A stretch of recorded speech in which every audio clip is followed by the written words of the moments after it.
দেখিয়ে দেন তো একটু ভাই। এইরকম হ্যাভি একটি কাঠ ইউজ করব আমরা কবজা ফিটিং করে দেওয়ার জন্য। হ্যাভি কাঠ কবজা ফিটিং করে দেওয়ার জন্য এই যে প্লাস্টিকের পাল্লার ভিতরে ঢুকে দিলাম, কবজা ফিটিং হবে এই কাঠটির উপরে। তাহলে আর কবজা কোনো সময় ছুটবে না।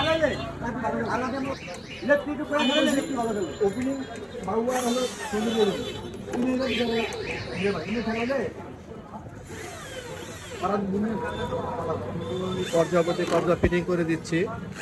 এসএস 100% এসএস এর অনেক হেভি হয়েছে, কিয়ামত পর্যন্ত গ্যারান্টি, কোনোদিনও ছুটবে না, পাল্লা ঝুলবে না।